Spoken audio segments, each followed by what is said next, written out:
Hello and welcome to another episode of Perth to Paisley, a podcast dedicated to Heart and Midlothian Football Club. The Jambos returned to winning ways at the weekend with a sole goal success against Dundee at Tynecastle. And joining me, Adam Kennedy, to discuss Hearts' latest victory is Daniel McIver. McIver, how is your ticker? Because I feel that the longer this season goes on, the more years I am losing of my life. They're just being shaven off week by week by week. It's very fun, equally very kind of daunting and scary, but it's exciting and terrifying in equal measure. If they are taking years off my life, I'll happily tap out at 40 if it means we win this league. Because that's how it feels. It feels like it's taken that much off my life. I just, I feel like I'm at the point though where people are going to be sick of listening to me because I don't have anything new to say. It's just I'm so stressed. I hate this. If it ends up being worth it, it's the greatest day. It'll be the greatest day of my life. But that energy in Tynecastle that we both felt on the weekend is just the perfect summary of this entire fan base right now. And there is no enjoyment watching these games, none at all. It's means to an end. No, I'm even kind of wondering about the elder statesmen of our fan base, and obviously, like they're the most likely to have seen Hearts be crowned champions Yeah. of Scotland. Is this normal?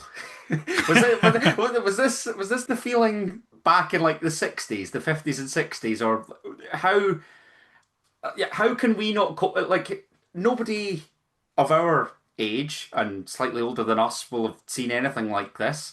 How are some people coping with it, but the vast majority of us not? Is it just an age thing? It must be. It probably is an age thing in terms of just like understanding that there's more to life than this. But right now, for me, there's not. I am like completely all consumed by it. I obviously listen. Let's just be honest with ourselves. You and me run a podcast. We're pretty much balls deep into this football thing, right? But even more so this season, it is just like I can't stop thinking about Hearts and just every little tiny thing I could possibly hear about us. I need to latch onto it, even as a distraction to the actual games. Just be like, yes, I'll happily listen to Lawrence Shankland speak about other teams and what their results are. Do not ask me about our actual games. I know what you mean. It's like the next fixture is kind of living rent free, isn't it? I'm Yeah, thinking about Livingston, and it's still like over a week away, yeah. and then it'll be Motherwell, and then it'll be waiting to see the split fixtures that come out as the Scottish Cup If we get semi-finals are, Rangers are being last played. day of the season, I will not be able to cope with it. I know Danny Granger wants it to happen after seeing that the day, but Danny, I don't. I didn't see that. Where Danny was it? Granger, Where did he say that? he basically said because the like tradition of the SPFL is that the last game of the season is held at the league leaders at the Times ground, and he wants that to continue. And he was like, "What better game to have than the two teams that he thinks will be going for the title on the last day?" Because he was basically like, Celtic will still be in and around it, but by the time it gets to the last day, he thinks it will be a straight shootout between Hearts and Rangers. And he was like, Oh my fucking God, what no, no, what better that game no, for no Scottish thanks. football than that? And I'm like, Danny, I want us to have Falkirk last day of the season once we'd already won it 2 weeks before. That's my dream. 100%. I will I back you do to the not hilt on care that. about the neutral viewpoint on how Scottish football is marketed. Oh, but it could be a great seller to those down south. They don't care about it anyway, and they haven't, and they Yes. certainly won't have after a particular match at the weekend. Yes, But exactly. we'll get into that. You mentioned Celtic possibly being out of the equation. Us and Rangers kind of leading the way, us in particular. So before we chat about Hearts defeating Dundee and everybody's nerves being shredded into a million bits, we're going to go around the grounds. Um, Four other matches took place on Saturday, uh, three alongside us at 3 o'clock, and obviously the evening kickoff, which was the aforementioned Rangers. But St Mirren have won two Scottish Premiership away matches all season. The first of those was against Falkirk in September, and the second of those was against Falkirk in March as the Buddies beat the Bairns by 2 goals to 1 to clinch three potentially pivotal points. The same can be said for Kilmarnock, who eased their fears of automatic relegation by beating basement boys Livingston 2-0 at Rugby Park. Finlay Curtis celebrating his surprise inclusion in the Scotland squad by sealing the deal for Kelly after Joe Hugel's opener. I listened back to Saturday afternoon's Clyde One Super Scoreboard coverage, where Hugh Keevins described Saturday afternoon's match between Motherwell and Hibernian as one for the football purists. So no surprise, therefore, that it ended in a goalless game at Fir Park. And I mentioned that obviously those were the other matches taking place on Saturday afternoon. The evening fixture, after big wins for both St Mirren and Kilmarnock, has Aberdeen looking ever so nervously over their shoulder after the Dons were dismantled 4-1 by Rangers at Ibrox. The Gers remaining 2 points behind Hearts after we did our job against Dundee. However, the best was yet to come on Sunday as Celtic slipped up at Tannadice for the second time this season. 3 straight defeats in Dundee for the Hoops as United clinched back-to-back Tannadice wins over the boys for the first time since a run of 3 in a row back in April 1991. We have literally never seen United beat Celtic back-to-back at Tannadice, McIver, but what did you make of the other 5 fixtures that took place in yet another wacky and wild weekend in the Scottish Premiership? To get the 2 boring games out of the way, Motherwell Hibs, I mean, they've both just kind of like really stumbled at the worst time. Hibs have just been I don't know how to describe Hibs' season this year. Because they've lost like almost half the games that Celtic have lost, yet their fans just seem in perpetual fury because of how bad the league is. One less than Celtic, haven't they? Is that right? They've lost 7. And sorry, I was looking at Motherwell. But you are right. It's a kind of painfully average season. Yeah, they've played 31, won 12, drawn 12, lost 7. Because in any other season going to Hibs in March, you've lost 7 out of 31. They'd be like, right, so we're third. It's like too many draws, isn't it? No, you're not. The Elijah Just goal is probably rightly disallowed, just from the one angle I've seen of it. Annoyingly. Yeah, that would be great. And Olivia down, and that terrifies me for this weekend, next weekend. That it does. That reeks of like Petro Cup, doesn't it? The kind of game that you take for granted, and it just doesn't really pan out that way. But let's forget all about that season because we'll get to that later. But the interest, I did not see St Mirren getting that win at all. No, neither did I.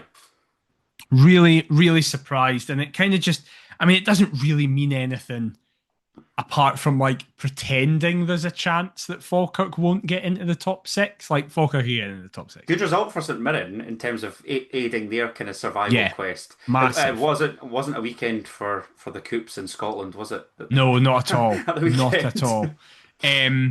But fair play to them. Absolutely fair play to them. And they will be heavily looking at next weekend's game with just, I mean, I just don't see a world where Aberdeen win that game. I just don't see a world. And it's the most Aberdeen thing right now because it's Stephen Robinson going up against his side. But I do not see a world where they win that game. And then they're second bottom. Then who have Kelly got? It would have to be a hell of a fortnight, wouldn't it? For Stephen Kelly have got Hibs. So Kelly are also probably going to get beat. I feel like that still game meme of Jack and Victor with the Davids, and it's the steady when I'm talking about Aberdeen, because it is getting very exciting now. Aberdeen, before the split, play St Mirren and then Hibs. I don't see them winning either of those games. And then you're suddenly in a post-split world where around you, Dundee, St Mirren and Killie are all picking up points and fighting for their lives. Livy, they're lucky that Livy's just down and away. That's the only team they've beaten, I think, this year. Yes, it is. Yeah. However, normally you kind of get to say, okay, well, if we finish 11th, we'll probably win the playoffs. I do not see Aberdeen beating either Partick Thistle or Dunfermline. I just don't see it happening again. Discounting Arbroath completely, are you? I think if they got Arbroath, they would beat Arbroath. right? I tell you what, but you're right. Kind of the Dunfermline Cup exit. Yeah. That's Because it wasn't a smash psychologically. and grab or No, it anything. wasn't. Dunfermline like The Par battered them. battered them. Yeah, they Yeah. did. And the Partick Thistle would That's be like licking their lips at that. not as Um, much as I am. oh, the dream. Imagine if in 1 year Hearts were the week and Aberdeen Oh, get relegated. Let's just give up. We'd retire the podcast and I'd leave football oh, because we're it's done. never getting better Yeah, than yeah, that. we're done. We are That is it. 100% done. But what was one thing better was Sunday's game because listen, as we all know, if you've listened to this podcast for any length of Here time, we go. I am a Newcastle fan. Newcastle are my English team. So I was sat watching that shit show, basically. However, obviously getting updates of what was happening at Tannadice. And when it went 1-0 Dundee United, it was 1-1 in the Tyne and Weir derby. And I said, I was like, I will take Sunderland winning this 101 if it means Celtic get beat by Dundee United. And listen, especially if you've listened to this show before, you know I fancy the fuck out of Jim Goodwin. He's That's a where beautiful. I thought you were going. Yeah, I didn't realize this Newcastle angle was going to exist. No, sorry, it was just prominent on the weekend. But I think Jim Goodwin is one of the most handsome men alive. I think he's just perfect in all ways. And one of the main reasons is he's just inexplicable nous of beating Celtic at home this season. Jim, if you can do it again next week against the other side, I'll marry you. But Celtic were awful. Alex Oxlade-Chamberlain, how do you like them apples? Jesus Christ. I didn't even I didn't think he would be this bad. And when he was announced, I went in a tirade of saying how shit I thought he would be. It's I would never have seen that United result coming in a million years. This was the thing. Last week, because when lightning had we already got struck. yeah. Sorry, with United beating Nancy's Celtic, there's no way surely that they could win back to back, and obviously the record speaks for itself. Which, I mean, what's that? 35 years. Yeah, Martin O'Neill had played 20 games against Dundee United, won And 20. lost one. Yeah, Like, but it's unbelievable. That's crazy. I tell you what, it's good that Celtic fans as well and kind of the wider audience aren't necessarily blaming the pitch or anything like that. Like that would just look really silly, wouldn't it? Yeah, that would be really, really quite embarrassing, to be honest. Obviously, I keep saying last week, but I mean 2 weekends ago. When we got beat off Kilmarnock, there was a massive part of me that just had accepted that was it. And it's nothing really to do with quality or form or our results. It's this thing that is like an intangible in football where it's just like history in the food chain or whatever. Yeah. You get to points in seasons where things are won and the teams that have done it continuously just know how to do it. So I really hope Manchester City do that down south. So do I. Cannot And Man stand City, Arsenal and Mikel Arteta.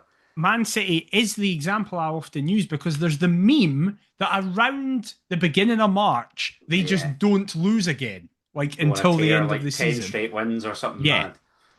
When we dropped points to Killie and Celtic beat the team that most perceived they would drop points to, I was thinking, right, this is it. With 8 games left to go, Celtic, by hook or by crook, will get into that default mindset of going, oh yeah, regardless of how we're playing, we know how to win leagues. I could never have seen that result coming. And not only that result, the performance that went along with it. I'm just speaking about Dunfermline and Aberdeen. Dundee United didn't get a smash and grab where they were up against it for the full 90 minutes. Dundee United, Celtic hadn't faced as many shots as that in a game this season. Just, they were crazy. It was unbelievable. Obviously, Celtic had a lot more of the ball, but that's what happens as Celtic. And also that's part of the tactic. Goodwin went, let them have it. It doesn't matter. We'll be able to play off second balls. On this tatty field that will be such a great advert for Scottish football. I did see a Celtic fan. That sort of shit. I think it's hilarious. It's great.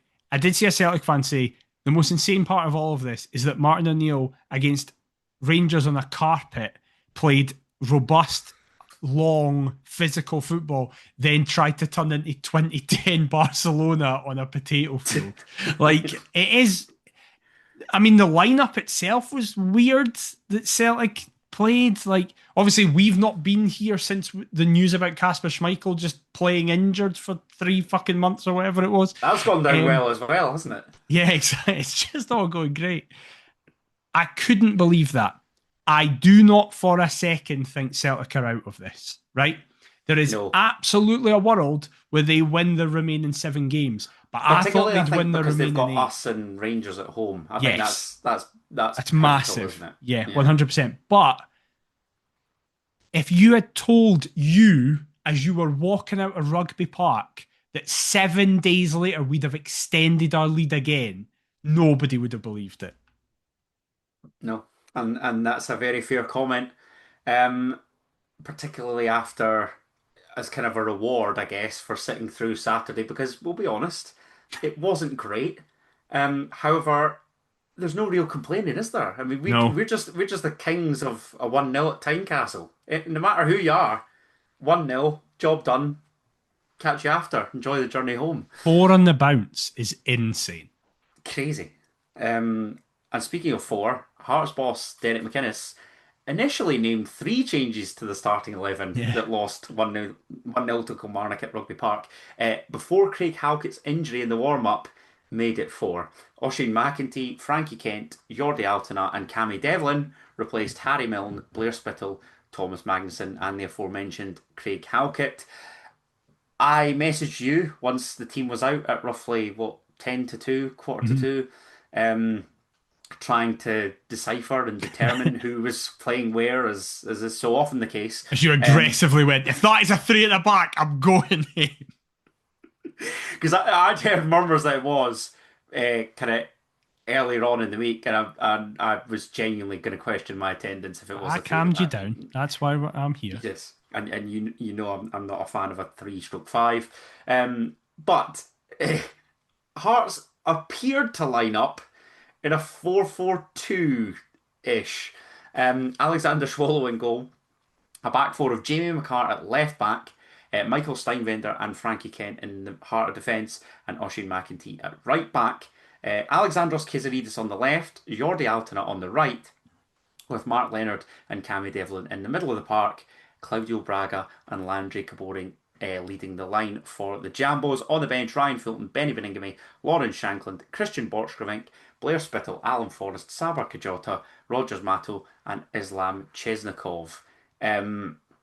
You have been the Craig Halkett stan of this podcast throughout his time at the Yep. club. 6 years. Just how devastated were you to see him drop out? I I was on the Particularly when it's for bus. your mate. I was on the bus and I just got on the bus to come in and almost got straight back off because I just couldn't be asked. I just knew what way it was heading. So as you said, you messaged me, and I reassured you by going, "It's the fun 4-4-2, where it's not really a 4-4-2. It's like a four, left mid, left centre mid, right centre mid, a little tucked in guy, nobody on the right hand side, and two forwards." And we've done it. We did it on Altona's debut, and we've done it a couple of times with Magnusson in the Altona role or McEntee in the Altona role, which clearly was how it was originally going to be before Halkett got hurt. It was going to be McEntee at right mid / tucking in like an inverted right mid. And that just allows Altona to bomb on. And after the game, McInnes spoke about the fact that they knew Dre Wright would play left back. They absolutely knew that would be the case. So the entire thought process was around that, because he'll look to come inside, and if Altena or McEntee are there, it forces him on his wrong foot, and then either we can win the ball in transitions or it forces him outside again where we can overload and double up. I like that system because I think it actually works with what we're doing. It was interesting to see it the other way round with McEntee at right back and Altena in the pocket. I think we'll get to him in a little bit, because I don't even know if it will have made a highlight, but I want to raise it. I thought Altona was really good again. And I think it was quite surprising to everybody when he got brought off. Yeah, Um, I was one of them. but I liked the look of the team, barring the back line, just because it was the most makeshift of makeshift backlines. I said it last week, I would have had Steinvender and Halkett as a two with McCart at left back because my dad was right. Harry Milne was hurt at Rugby Park and he got a calf issue. Um, I wanted to see Steinvender in his natural position, and I'll say it to the annoyance of apparently a lot. He was solid when he was in his actual. I'll tell you, he was maybe he looked better because he was surrounded by two players who did not play well, like one his partner especially. But I just thought Steinvender looked very solid, finally playing in his actual position. It's crazy what happens when that's the case, isn't it? Yeah, on his weaker side as well, on his left hand side. So fair play to him.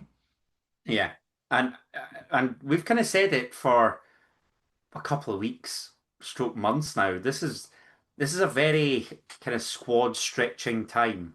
Yes. So it would be easy for kind of levels to drop off in particular places. I think left back's obviously one of them. Harry Milne's been nothing short of sensational this season. But Jamie McCart can do the job, can kind of sweep up as and when, fill that gap, so to speak. Steinvender's one at centre half. You're not particularly adamant that Frankie Kent's one at centre half, but I think he's been okay. It's right back still. It's just I don't know. It's really strange because we've seen Steinvender out there, we've seen Alten out there, we've seen McEntee out there, and Borch he's was been. back on the bench out of nowhere. I saw Christian Borch, I think, last week. He was yeah, when it was Mother's Day. Me and my sister took my mum out to the pantry. Yeah, Don't I know don't we know, are. don't know it, but yeah, Yeah. he was sat outside with his missus, and he was the only nutter that was there sitting outside. It's I like was you going can to tell you're say, from Norway because it was bloody yeah, Baltic. it was freezing then. As we were waiting to get How in there, did that not? How so did that that not was get a nice. message about that? I don't know. It just kind of slipped my mind, but yeah, Shocking. just you kind of forget that he's even here. I know. But When I but saw it, I yes, literally went, "Oh, he's alive!" yeah. Callum Newenoff will be the next one, isn't it? Oh, I If know. we ever see that guy again, it'll be like, Fun oh, fact: to remember to you? sum to showcase how little people know about him, my dad walked past Neuenhof with a fellow Hearts fan, and the fellow Hearts fan waved at him, and my dad didn't do anything. And when Neuenhof had passed, my dad turned to that guy and went, "Is that your mate?" And the guy went, "That's Callum Neuenhof." So that's Julian how, McIver exposed. yes, that's how much he's left the public consciousness. But I will be honest, my dad can't remember anybody that has ever played for us in the last 10 years. Ask him about 1975's League Cup third round, he'll be able to name you the starting 11. But he doesn't remember. When you named that starting 11 in the league, in the Scottish Cup final last week, he couldn't mind half the guys. Like, oh no, Jim, who's that? He remembers Well, Jim. I'll give him that. I was going to say the only international tournament winner that we've ever had to represent the club, probably. Yep, probably. What a guy. No, Takis Fisas. What are you on about? Takis Fisas, good one.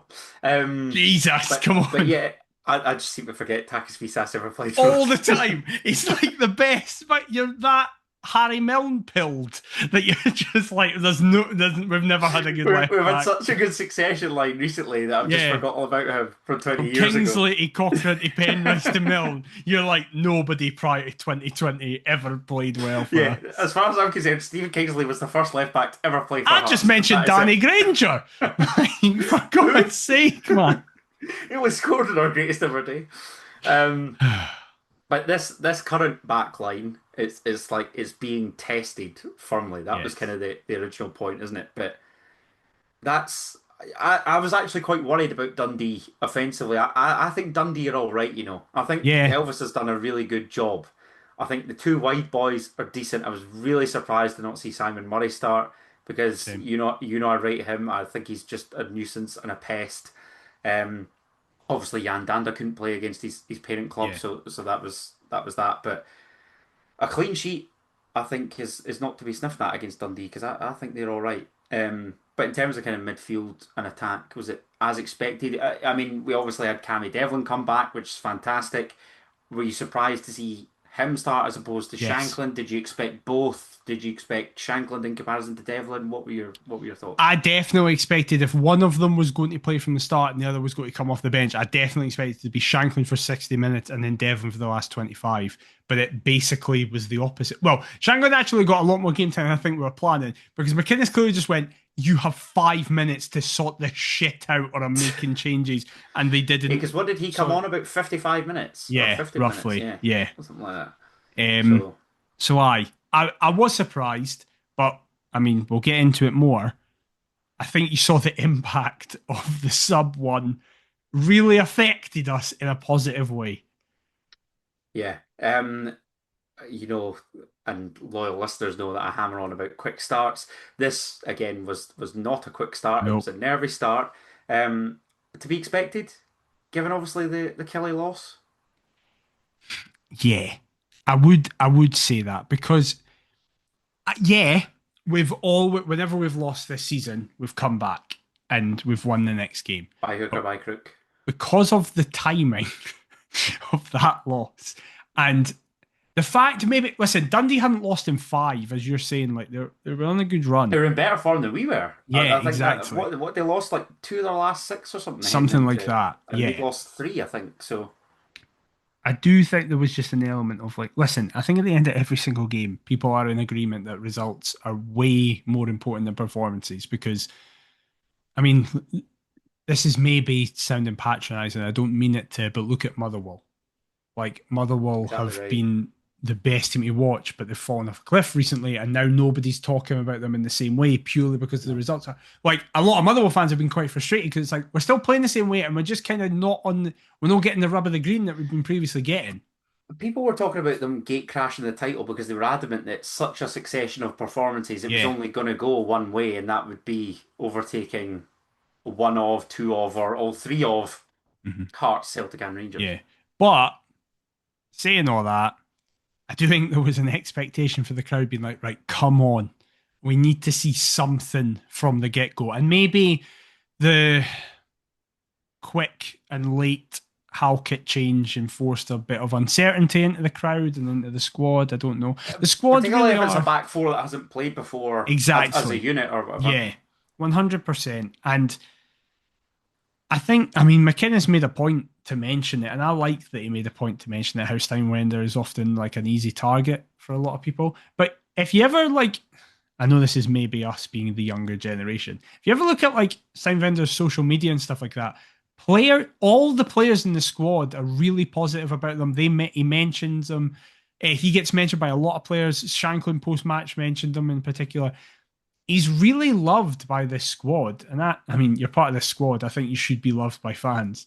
Um, but I think fans were like, "Ah, shit, it's Steinvender starting for the cold kind of thing. We're having to play McCart at left back." And when we Such a didn't, curious case, isn't he? yeah, Because week by week you're wanting to defend him or slew him, and then you go back to defending him, and then you go back to slew him. Like this is exactly it. That's probably summed up his Hearts career really. yeah, It's 100%. it's kind of yet to get going and be a solid showing consistently. He just reminds me of Zal in all ways. He's just a big mental centre half who sometimes is utter shite and other times is class. Tremendous. Yeah, Um, the first chance actually kind of fell the way of the visitors. Ryan Astley's throwing his headed clear, but only as far as Cam Congreve, who I'm a big admirer of, yeah, on the edge of the area. But the Swansea City looney scoops up and behind the goal. Um, just hadn't really got going in the kind of first 20, first 25. But Claudio Braga was at the forefront of most Hearts fans' minds after the Kelly defeat, that he should have possibly gone to ground to try and win a penalty kick for the visiting Jambos in Ayrshire. A similar instance occurs here. Our number 10 receives from Oisin McEntee down the right hand side before he cuts inside, exchanges a 1-2 with Jordi Altena, our Dutch defender turned winger, back heels into the Portuguese's path, but a big challenge comes in from the Dundee defender again. I think it's Ryan Astley, and what appears to be a certain Hearts corner ends up being given as a goal kick. We have Lawrence Shanklin back now, but Claudio Braga has been the main catalyst for Hearts churning out victories and results in the skipper's absence. Um, Again, I just feel like, and I don't want to single out his partner, but I feel like if we are to score, or if we were to score before Saturday happened, it would have been through him. He's just been that good, hasn't he? Yeah. Um, as I've said in weeks gone by, he is the poster boy for Jamestown because I Yeah. just don't think anyone could have expected him to do as well as he has done. Um, and yeah, you saw, even though we weren't great, we weren't this like free flowing attacking team. Every time he gets the ball, just you feel the crowd kind of lean forward a wee bit, just be like, right, okay, He something gets might bums off happen. seats, doesn't he? Yeah, exactly. Yeah, he And does. and I imagine we'll get to it in a wee bit, but when Shanklin came on, we kind of just like he almost leveled up as well because he suddenly was just like, oh yeah, right, we played loads together, we now know what each other are going to do.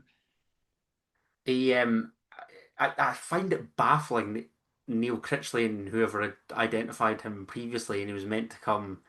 Was it last January? And Yeah, then last January. he's waited till the summer. Like that's wild to me. Such a sliding doors moment because I I don't know. think we would have had the success with him this season if he'd come in January last season. Because I think what he needed was a crowd and a fan base with optimism behind it, not like right. Because it's like I will always love Kabangu for what he did last January because it's like he came into I've a got a soft spot for situation. Kabanga as well. He came into a situation where everyone went right, Elton, get us, stop us from being relegated, and he basically did.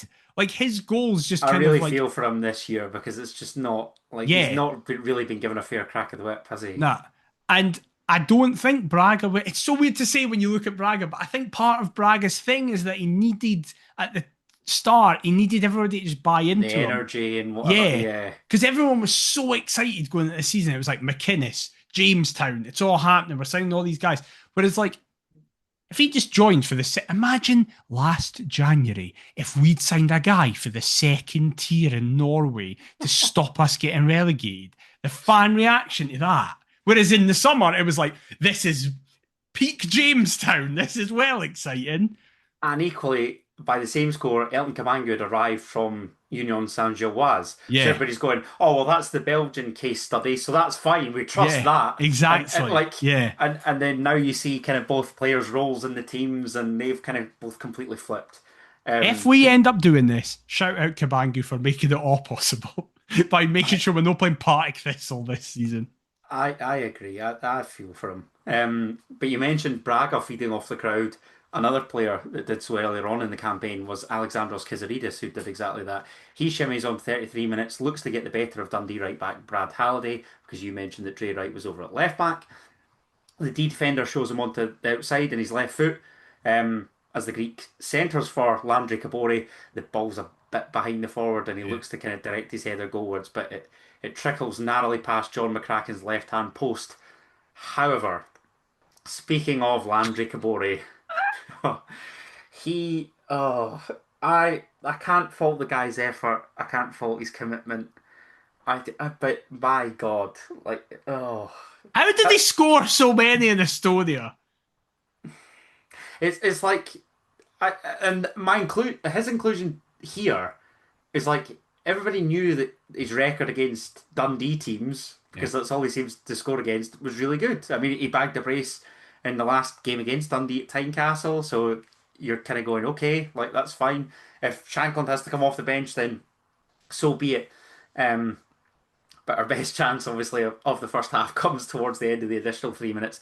Michael Steinwender slips the ball back to Alexander Schwallow, and Hearts, I think unintentionally, go route one, courtesy of the German goalkeeper's hoof up the park, a classic hoof.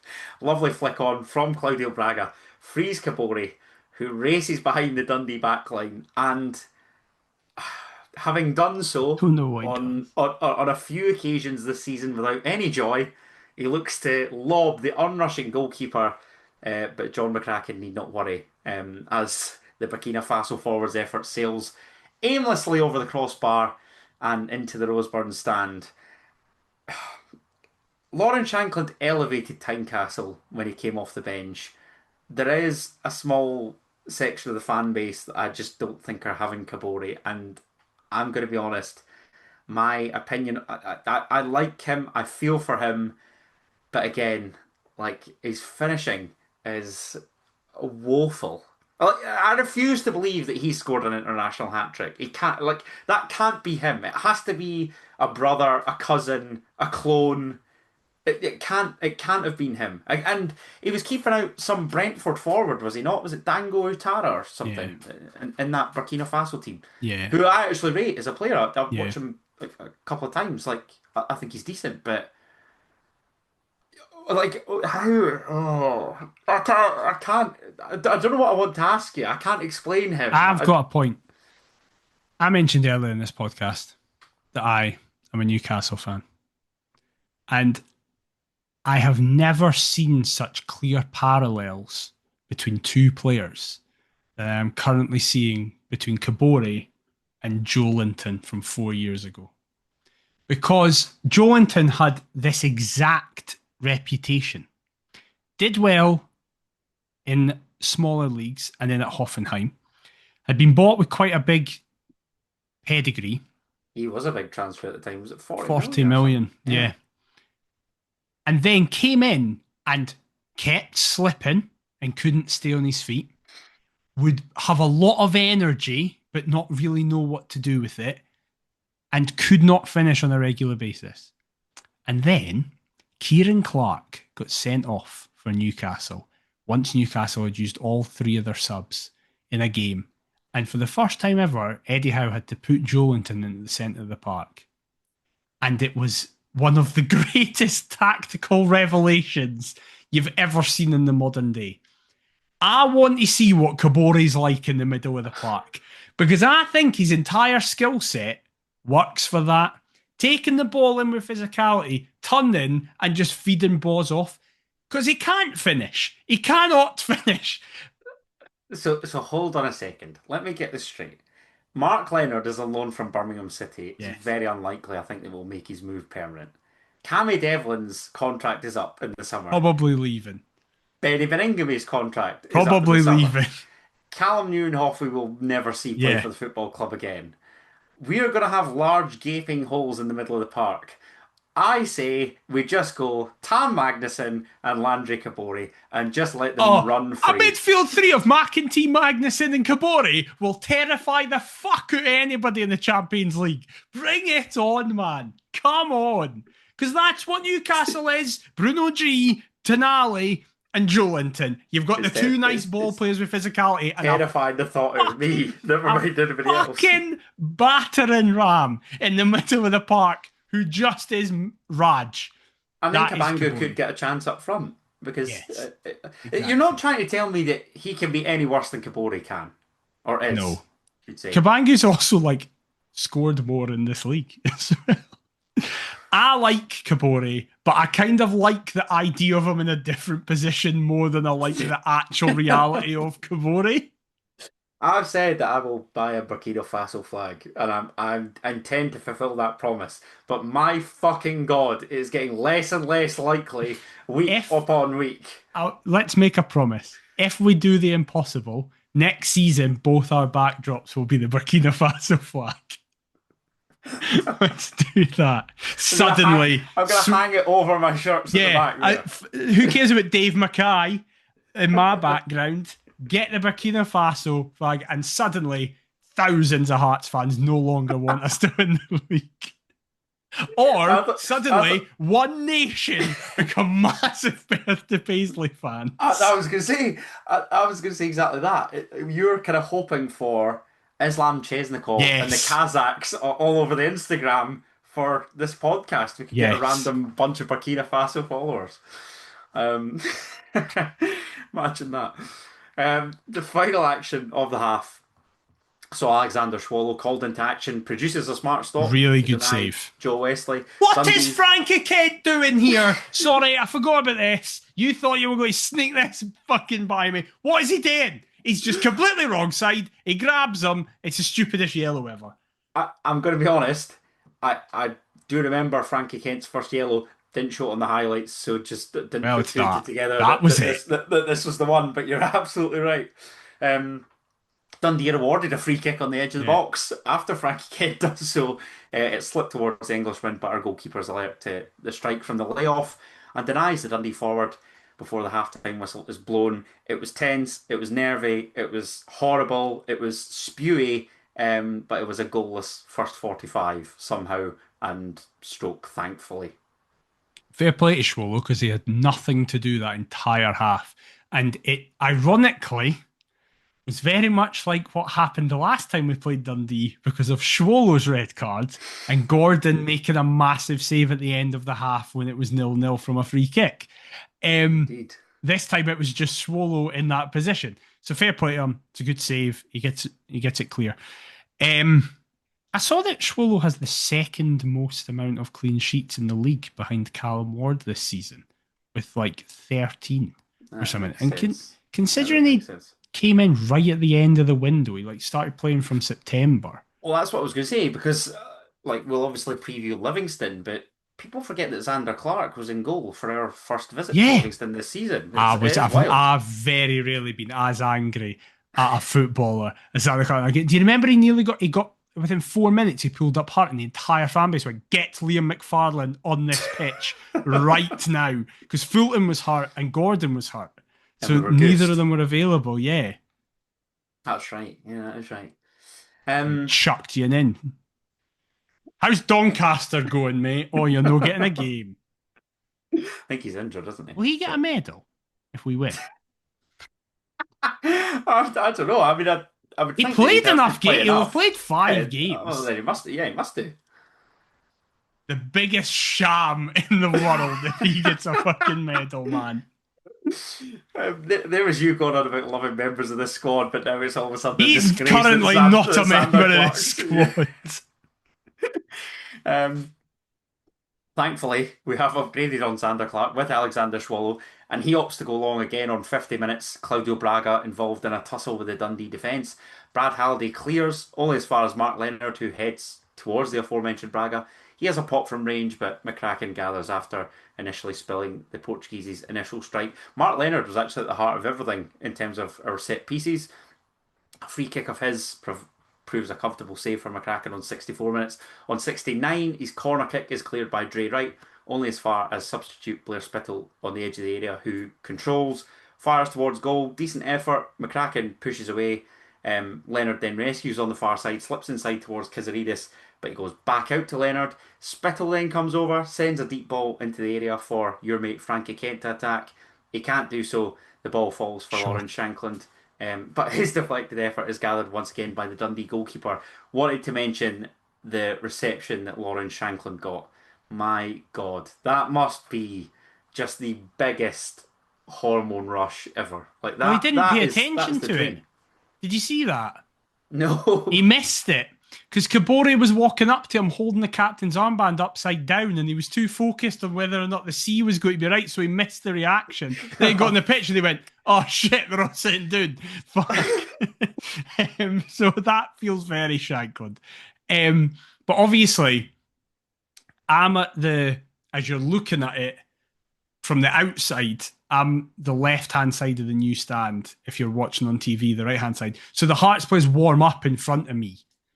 And when even his warm up was incredible. He went out jogging and got a standing ovation, and Rogers Matto was with them, kind of like clinging onto him, being like, "Yes, let's go." Wonder if the wee man felt it was for him. Exactly. I've done anything yet. Barely kicked the ball. Why did we really push to get him in January if we're just not using him? By the way, anyway, that's a point for another time. I know it was amazing. It's always like Kansas, isn't it? That we've just exercised that option. And exactly. They're like the Mad Yanks.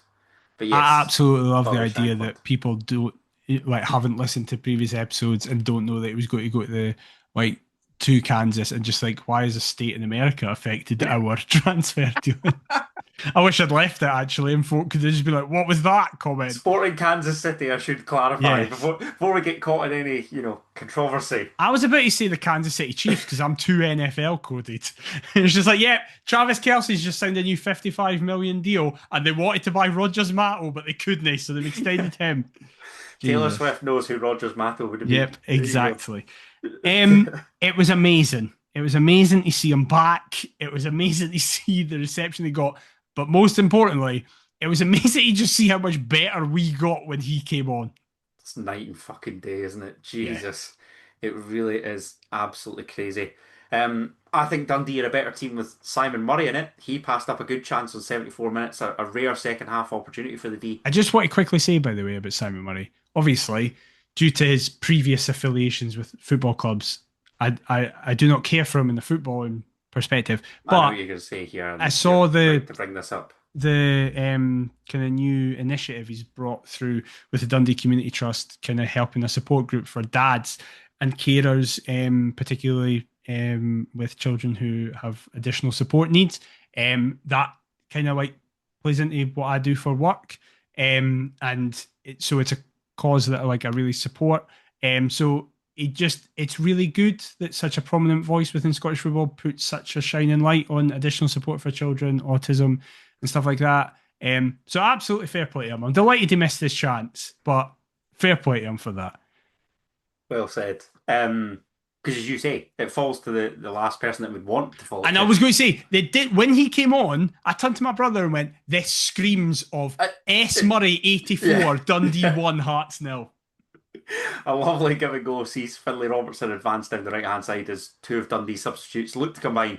But thankfully, the aforementioned Murray scoops a kind of tricky chance over the bar. It was a bit of a tight angle.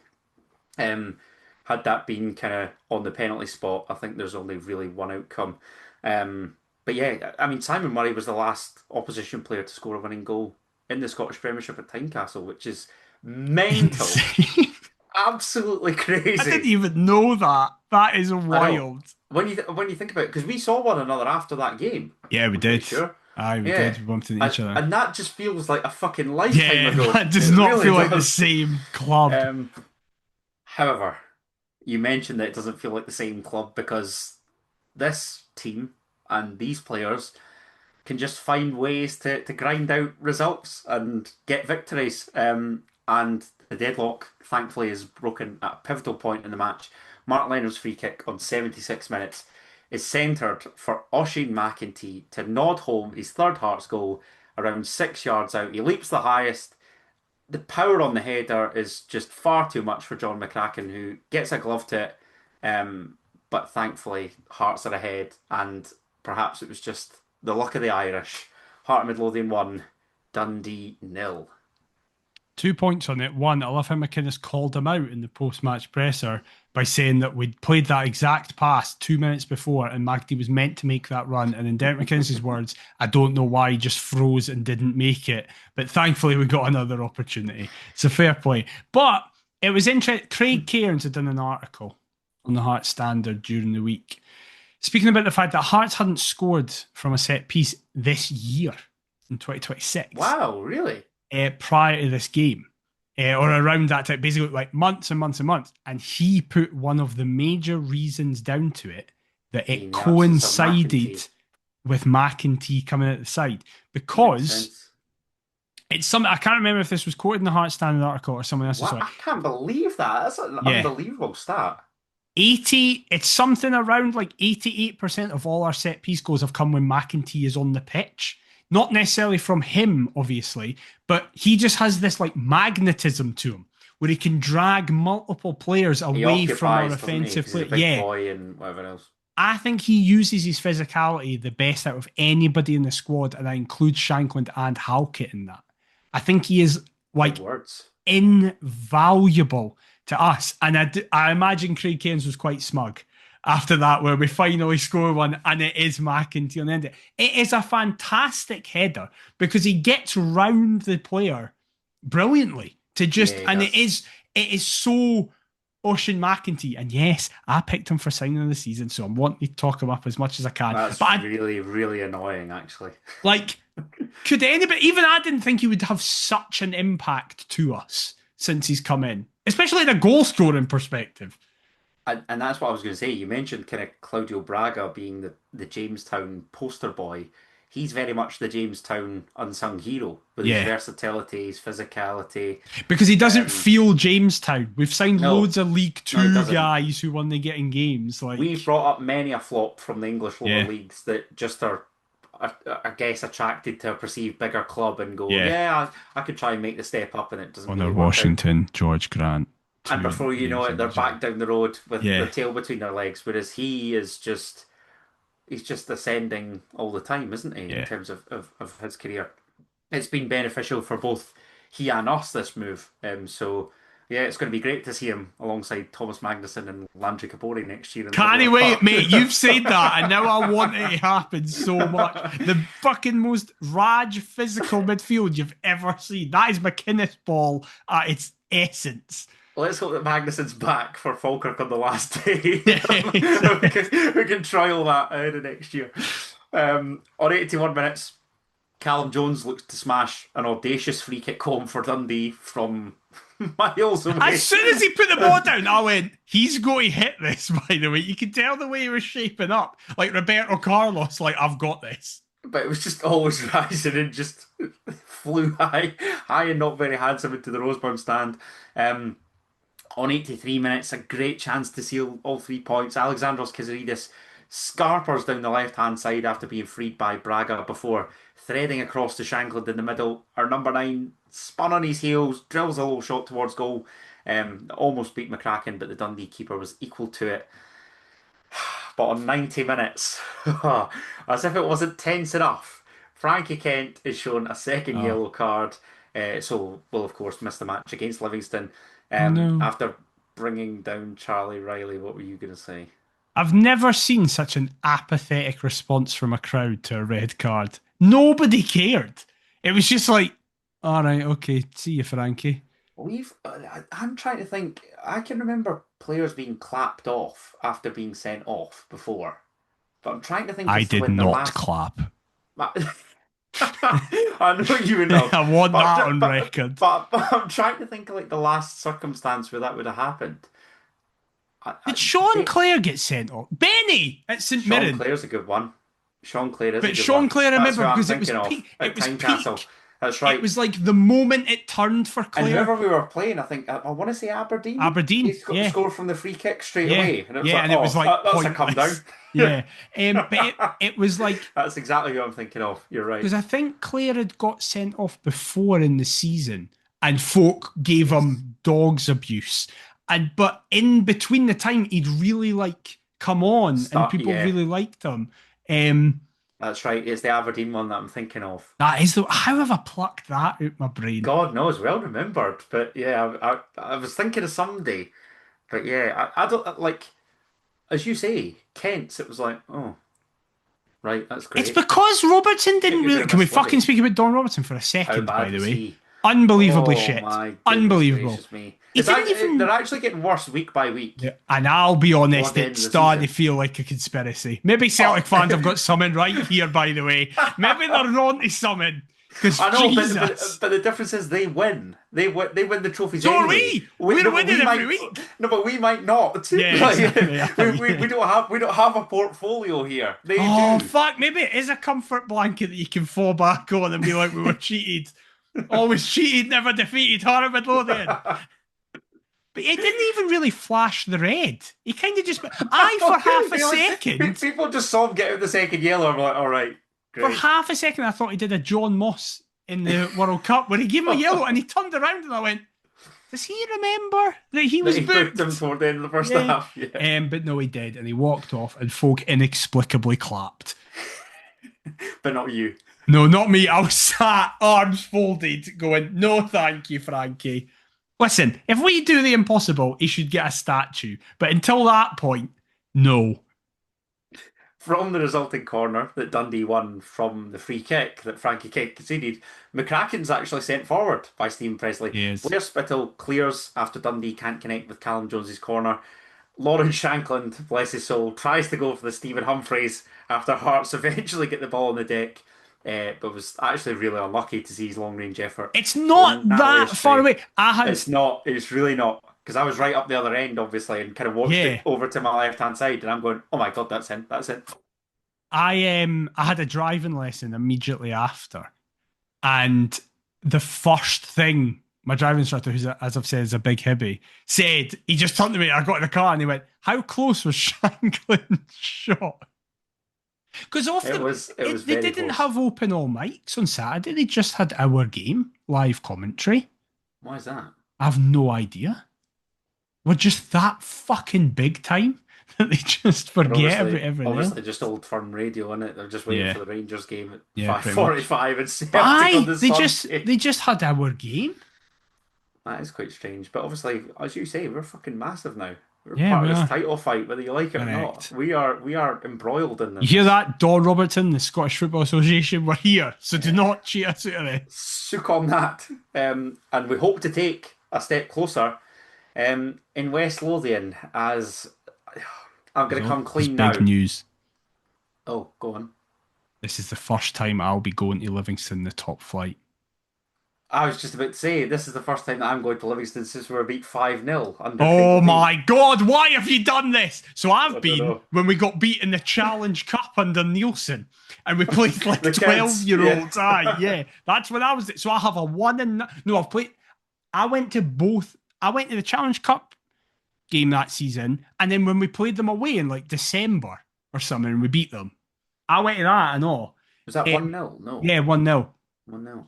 But other big thing, for the first time in our family history, it is just the McIver sons going to a game.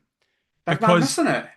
he is, because, and I'm calling him out in the podcast, because he's going to Lucca for 4 days with his mum for Mother's Day. And I think it's a sham. I was going to say that's really nice, but equally, you're a fucking disgrace, Graham. Yeah. Hope you know that. I literally think my brother went, I am not, because he could have went. It's like the whole family except me and Kier. I see how it is. I wasn't asked. Oh, wow. Oh, wow. Yeah. Well, to be fair, your old man's kind of put the title tilt before his own mum. I kind of True. respect it. True. He's Very done it. true. He's done it for you and Kier's benefit, Yeah. really. But basically, Think about it. he was going to be getting a ticket for him and then he couldn't go. So he was like, do you just want to go? So me and Kier are rocking up and we might see you and it'll be class. I was about to say, because even then, we're looking at additional tickets, aren't we? Did I read that Every today? day, it's felt like we've tweeted, we're going to get more tickets. Yeah. Is there going to be any Livingston fans there? You never know in the best of times anyway. Way! That'll get clipped when we get I was beat about to say. 2-0. Yeah, one of the 8 will clip it up and send it our way. But yes, our next match doesn't take place until the weekend after this one. Obviously, having a fortnight between games, we face Livingston, who fell 12 points behind Kilmarnock at the bottom of the Scottish Premiership after their loss at Rugby Park against Killian Ayrshire. Simply put, McIver, Livy have won as many games all season as we did on the opening day. Yeah. But in saying that, after our defeat away to Kilmarnock and our faltering form away from home on our travels recently, is this a worry? Is this too much of a worry? Yeah, it is absolutely a worry. Also, Because Livy, it's not before the one that Killie we game, can take for granted, is it? no, before the Killie game, Livy had drawn 4 on the bounce. 2 of them were against Hibs and Rangers. Like, there's absolutely no guaranteed 3 points here. And we've scraped past them by a goal in both games. I mean, We've inexplicably struggled against them both times. Left it late in Livingston through Alexandros Kizaridis' 91st minute winner, and then obviously Craig Halkett back in January. So yeah, it is frustratingly terrifying, but it should be 3 points. If you can't beat the team who has basically just been relegated with 1 win all season, you dead deserve to win a league title. Yeah, that's fair. Team and score prediction? Well, this is the thing. Everybody's back. McInnes just confirmed after the Dundee game, he went... It is going to look really healthy, hopefully. I mean, I see Kingsley and Finlay both back on the grass. Yeah, I thought Kingsley and Finlay were out for another month. What's happened with them? Because it's a title fight, McIver. We want to be back. Part of it. We've used loads of PEDs. Come on! Leicester 2015-16 in our way to this title, and I'll accept it. Yeah, so we'll have Shankland, Devlin, McEntee, Finlay, Kingsley, Benny, Milne, and Halkett all back, apparently. Magnusson even maybe, but I imagine in a mask, which just adds a bit of flair. Almost Masknison. I like it. Sorry, that was terrible. That was really bad. Oh, God. You ruined it, and we're 2 weeks away, basically. Tomask Magnusson. Ken, the worst part of it is, right? That's an episode title, but he might not even fucking wear a I mask. know. So, I know. We see his normal pass. It's going to be very well, it's underwhelming, isn't it? happening now, though. That is this episode title. Just in case he doesn't do it. You've No, made it your can't bed. be. We have It to lie can't in it be. now. It No. can't be. No, we Yep. have to find something else. No, that's Because it. people are going to be confused. They'll be like, you didn't even feature Correct. at the You're going to weekend. click it and go, what is this title running doing to these boys' minds? And I don't know, is the answer. But I would not play Tomas Magnusson. I would play Alexander Schwolo, Harry Milne, Craig Halkett, Jamie McCart, because I don't think Finlay will be back fit Okay. properly yet. Jordi Altena, a midfield three of Benny, Devlin, Leonard.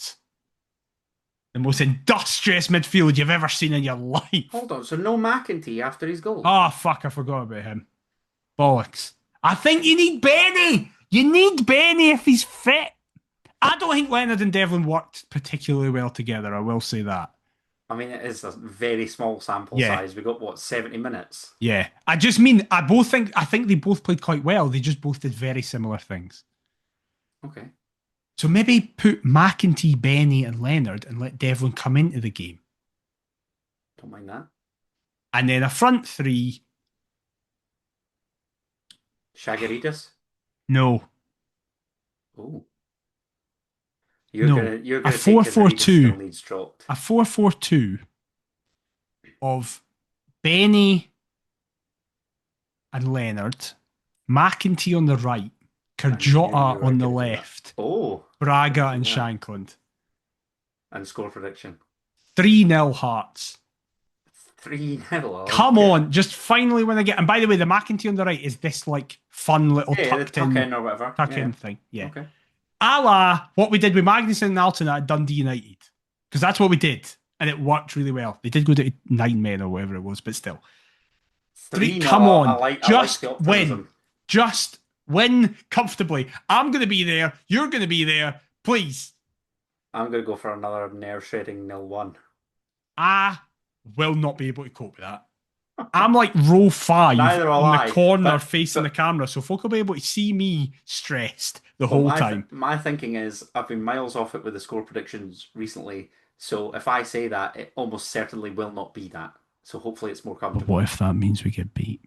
Well, then so fucking be it. Well, then I would like to state that that is Adam Kennedy taking full responsibility for the Heart of Midlothian title challenge ending. So direct all complaints to him No, no, specifically. no, no, no, no, no. Hold on a minute. Hold on. Earlier in this episode, you were going to throw it in the towel, or you admitted that you were going to throw in the towel after Kilmarnock. No, I didn't. I What I said was after Killy, I'd accepted that we weren't really going to do it. That's not throwing in the towel. That's going, okay, we're probably not going to do this. But then what I said, it's all changed after Dundee United and Jim Goodwin's sexy men changed everything. so hopefully in West Lothian, Hearts can pick up another 3 pivotal points. But before we go and end this episode, we have the end is near quiz. You have God. a true or false. You have one, possibly two multiple choices, and you have, of course, the famous, coveted, stroke infamous, Who Am I? Are you ready? Yes. Your first question is the true or false. True or false? Dundee are the only team that Hearts have beaten 3 times in the Scottish Premiership without conceding a goal this season. False, because John McGlynn's Falkirk exists as well. Correct. That is bizarre that we've done that against Dundee, but Yeah. I I obviously didn't have even know to. we'd done that against Dundee, but of course we have, because we won 3-0, 1-0, 1-0. 4-0, 1-0, 4-0, 1-0, 1-0, sorry. But yes, we will have to play the Bairns for a 4th time, so cross that bridge when And we the, get the there. scores have been going down 3-0, 2-0, 1-0, so it's going to be 0-0. Don't say that. Don't fucking say Hopefully, that. it's the last game of the season. As we've said, we've already won the league. When we've got that midfield trio and we create Yeah. nothing. I can do literally nothing all game. I can't wait. Question number 2. Who was the last team prior to the D and Falkirk that the Jambos defeated 3 times without conceding a goal against? I don't get multiple choice for this. No, because it's quite rare. But I spoke St to Scott. Johnston. Yes, that's what I was about to It's say. actually I, I, I, my brain went. Who's been shite in recent years? exactly. I spoke to Scott, aka Heart Stats, about this, and I was You like, did. You can't I, do I it s- in yourself. no, no. I said this. I came up with this question, and I thought I'm pretty sure that we did so against St Johnston, but it wasn't last season. It was the season prior. So season 23-24. I'll get the results up because I can't remember them off the top of my head. I seem to remember that we beat them 1-0 on the opening day. Sorry, Yeah, we 2-0 on the did. opening day. Yeah, is that when Oda scored Yes. But then in other than Shankland? that, yeah. Uh, I remember that Oda goal because it was our last game of the season before he'd scored in the derby, and he Oda and technically scored in Shankland. Yeah, aye, back-to-back that's right. games. Yeah. That's right. I'll get those up as you can think about question number three, which is how many Scottish Premiership game weeks have the top three teams? One, and they all played each other the same. It's weird. We played Dundee, Rangers played Aberdeen, and Celtic played Dundee United. Rangers won 2-0, we won 1-0, and Celtic won 4-1 at home. Something like that. Yeah, but you've completely stolen my thunder, so thanks for that, mate. Really appreciate I thought that was going to be the true or false. When you said there's a true or false question, I thought you were going to be like, true or false? There has only been 1 week in the Scottish Premiership this season where all three have won. Couldn't you believe that for Scott? I know. That was crazy. That was Wild. wild. You're gonna get 5 out of 5 here, because you've obviously been paying attention to what's happening online. I've just gone through the 2023-24 results against St Johnston. We won 2-0 on the opening day, as you say, Oda and Shankland. We then beat St Johnston 1-0 at Tynecastle, courtesy of Lauren Shankland, and then a thrilling 1-0 victory in Perth, again, courtesy of Lauren Shankland. Nice. I think Oh, that's the that was one, when he scored the that goal class in the goal. pink kit. If I Yeah, remember it was memory like serves. one Yeah. chance we got. Yeah, Cochrane should have been sent off for a penalty. I remember that. So yeah, thank God for Lauren Shanklin that season. Um, Here's 4 out of 4. The Jambos were, of course, able to welcome back Cammy Devlin at the weekend. But how many tackles, 100. most of any Scottish Premiership player, has he successfully made? You are 100. correct. It is 100. 28 more than Shinny, I think. Yes, I think he was on 72. So yeah, Yeah. you've obviously seen the SPFL graphic. That's great. You've completely I nailed actually the saw the quiz. Opta graphic. Oh, yeah, Opta Jason. Yeah, because the club shared it. The Yeah, club shared it with like yeah, I saw a that. gif That of was cool. Cammy tackling. Yeah, it was like and the video to Max Aarons and he's giving it Yeah, the yeah, I love yeah. that. What a boy. Um, so what's that? 4 out of 4, and 4 out of 4. you're on for 5 out of 5. I really should have spent more on this fucking quiz. That's annoying because you gave me a nice one last week. To be fair, so I guess I'll return the favour here through gritted teeth. He said. Are you ready for the Who Am I? I am. I started my football journey at a Scottish Championship team who the Jambos signed me from in the first transfer of my career. I impressed on my Hearts debut despite the unique circumstances in which the match was played. I played my part in one of the most memorable Hearts matches this century against a current HMFC player. After just one season in Gorgie, I scored my only goal for my new team against Hearts despite defeat at Tynecastle.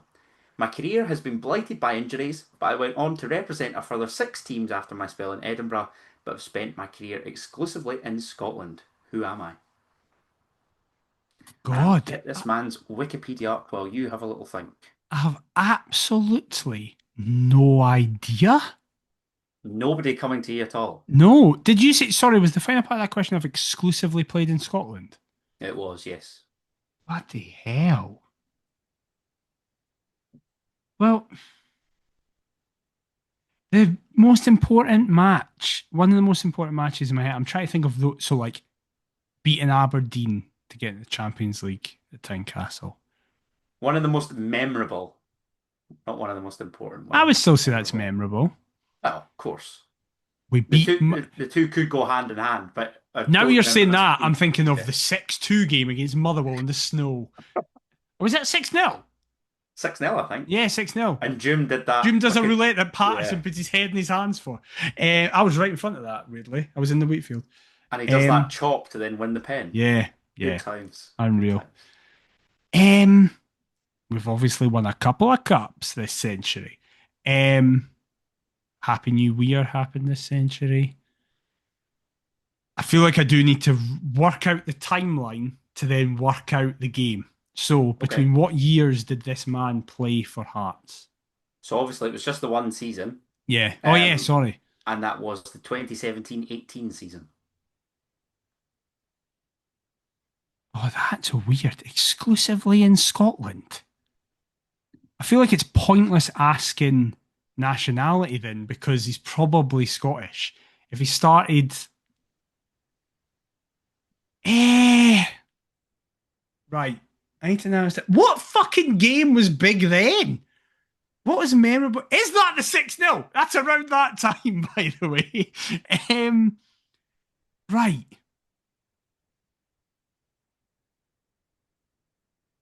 I think I scored a goal, so it's not going to be a goalie. Um, Nice, MacGyver. because did I is that not like when the we logic. signed? Is that not when we signed McLaughlin? Yeah, I think it would have Because been. that was I was like, But either way, he didn't play exclusively in Scotland, did of he? course he Because he didn't. left for Sunderland. What am I talking about? Of course he didn't. Um, I want to say that was right. Yeah. Uh, Being played a in a. backup goalkeeper must just be the best job ever. Oh, I'm looking at John McLaughlin's wiki. So obviously 17-18, you're right, played for Hearts. Then 18 to 20 Sunderland, 20 to 24 Rangers, 29 appearances in 4 years. Then he spent last season at Swansea, no appearances. This season at Middlesbrough, no appearances. Just chilling. the Scott Carson lifestyle. Oh my God. What a way to Right. earn a living. What's an important game or a memorable game in the 17-18 season? So this is Levine.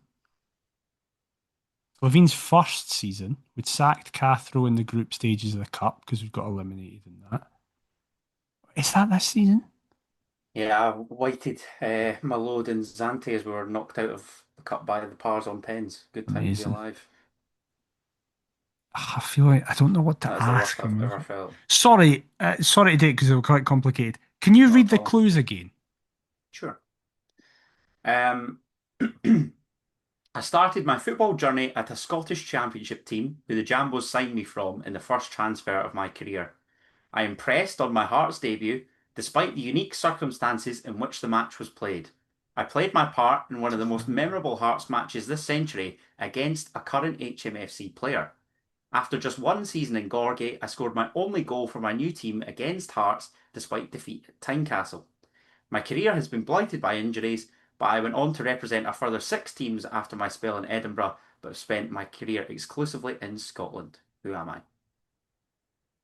I'm honestly like racking my brain for memorable games in Bamboozled. that season. Because the next season, 18-19. Wait, is this right? It was 18-19 when we beat. Oh, yeah. 18-19 was when we beat Celtic 1-0 on my 21st birthday and Berra's hamstring detonated. But that Like was the the 18. Lafferty. Yeah, that was the 18-19 season because it was August 2018, so I was 21. Season before, what did we do that was memorable? We beat Hibs a couple of times. Berra scored in the derby right at the end. Naismith scored in the derby right at the end. Were they that season? Was that the 18-19 season? But Berra and Naismith have both played out with Scotland. Berra came through our academy, so it wasn't a transfer. I don't know if one goal's weird because it's like a defender could be, but is it a shite attacker? At that time, we had some shite attackers, but Connor Salmon scored more than one goal. Lafferty obviously scored a shed load of goals. And Salmon went down south. I think we signed him from down south, to be Oh, honest. of course he did, yeah. Who was good at that time? Doom obviously definitely didn't just play in Scotland. Patterson came through us. Walker came through us.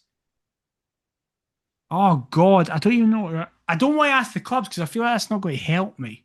What Okay. position did this person play? This man was a midfielder. Oh, that's honestly the worst answer you could have given. Because if it was an attacker, I could quickly think of shite forwards. And if it was defenders, I could probably think of like individual goals, but midfielders would just pop up with one or two goals. Right, come on. This is Shite radio. Um, who was? But what is a memorable game from that time? What was the weird? What did you say? I made my Hearts debut in the first game of the season. I impressed on my Hearts debut despite the Impressed, unique am I? circumstances in which the What match does was that played. mean? I don't know what that means. It's not Cochrane, because Cochrane came through us, obviously, and Levine. Oh, was that? Was it 17-18 we beat Celtic? That doesn't help me because I was going to say Cochrane, but Cochrane's not the answer because he was 12 and we came for the academy. And he's not played against us, I don't think, or scored. Who played in that day? Right. Oh, it could work, actually, in terms of Who that are you game thinking because of? Gordon would have played and he's the current member of the squad. Right, but who was in that? What was the midfield of that game? Harry Cochrane, Milinkovic, it's no him. I was gutted we didn't sign him on a permanent deal. Same.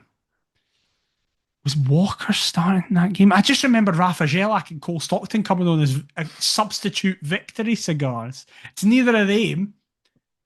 Who was up against Scott Brown? Harry Cochrane. Who was on the right? Was Walker on the right? Who was partnering them? Think of shit Hearts players because that team was shite, barring 3 players. It wasn't Doom. Doom might have been on the right. I don't know because that was around the time we fucked Doom off to the right and everybody started complaining about him. Who could that have been? I don't think it was Barabin. Was Barabin even still here at that point? Impressed him on his debut. Only scored 1 goal, because like all these other guys scored hundreds of goals.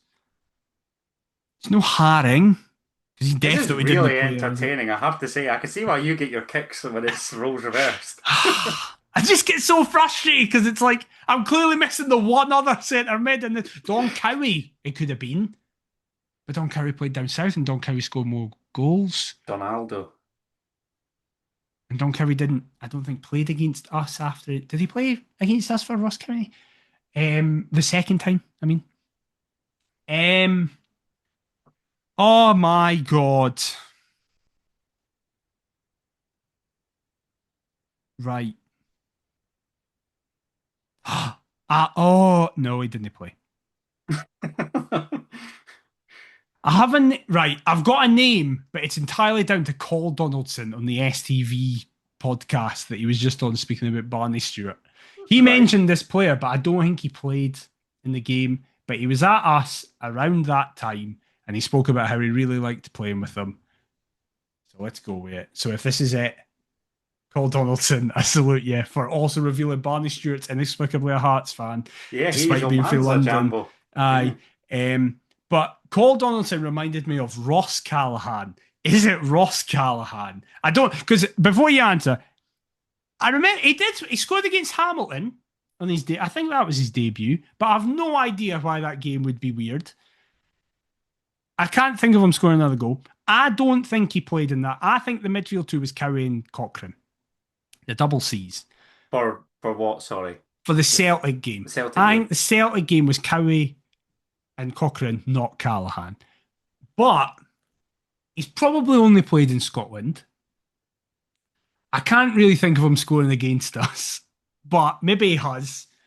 I have no other name apart from stupid like Arnold Doom, which I'm not going to say. Callahan at least has a thought process, and Cole Donaldson likes him.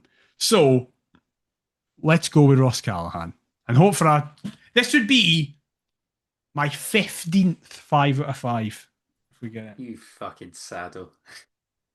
Daniel McIver. You have Cole Donaldson to thank. Yeah! As it is Ross Callahan. Right. I don't understand any of the clues. It must be the Celtic game you're talking about then. It was the Celtic game. Right. So, was his debut the Hamilton game? No. Let's go through it. Oh. So he started his football journey at Wraith Rovers, where we signed him Didn't know from. that. I think he was captain of Wraith Rovers when Craig Lean signed him.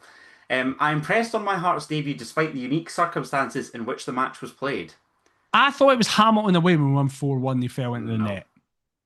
It was Aberdeen at Murrayfield. The 0-0. I was at that game. Remember? He How was was that brilliant that that game? day. He I had don't remember him being brilliant. and John McLaughlin. I'm certain the pair of them were really good that day, I if my feel like memory I serves remember me. McLaughlin was excellent, but I don't remember Callahan being excellent. Hold my hands up, that could just be me. I played my part in one of the most memorable Hearts matches this century against a current HMFC player. No recollection. Was it Celtic with Gordon? It was Celtic, the 4-0, and Craig Gordon fouls Ross Callahan to win the penalty from which Milinkovic I scored. thought Milinkovic just runs through. No, it's Callahan. If you watch it, he wipes him out and whatever. It's Callahan that wins it. I thought it was Milinkovic just did it because he So took the pen. so there you go.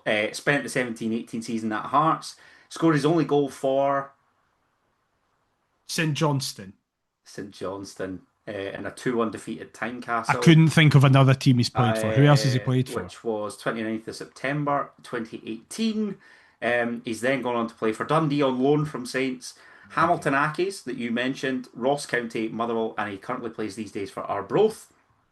Wow. And Did you just say yeah, Motherwell? further six teams. Yeah, he was at Motherwell last season. What?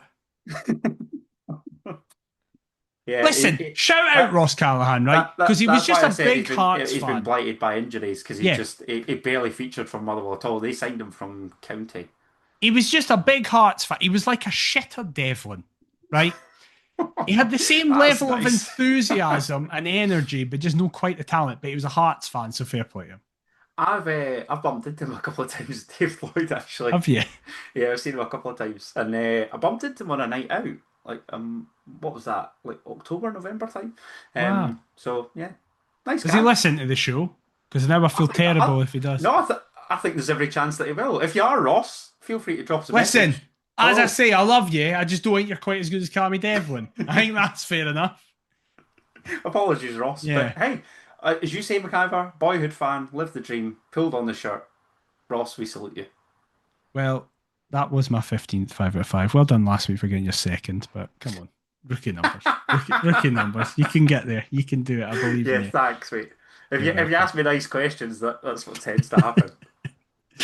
Let us know if you managed to get 5 out of 5, managed to get Ross Callahan, or how you did generally, and if you enjoyed this episode in general. If you've been scanning Twitter relentlessly like McIver for the Yes. SPFL If you have no or life, Jason. let us know. You listen to this, of course you don't. But if you just want to cement that, let us know on your podcast platform of choice by leaving us a positive review, not just saying user shite with no life. Please don't do that. It really does help us. If you've been watching on YouTube, please have a like, comment, and subscribe. Perth Paisley on all the socials, perthpaisley@gmail.com if you want to fire us over an email. Adam, where can they get you on all the socials? You can get me on all the socials, sharing highlights of Hearts nil, Aberdeen nil at Murrayfield, and rewatching Hearts' glorious 4-0 victory over Celtic, in which Ross Callahan is tripped by Craig Gordon at Kendo's column. We won't be back next week. We'll be back the week after to review everything that happens after the Livingston game, to preview the last game before the split against Motherwell and anything else that happens. But until then, we'll see you next time. Bye-bye.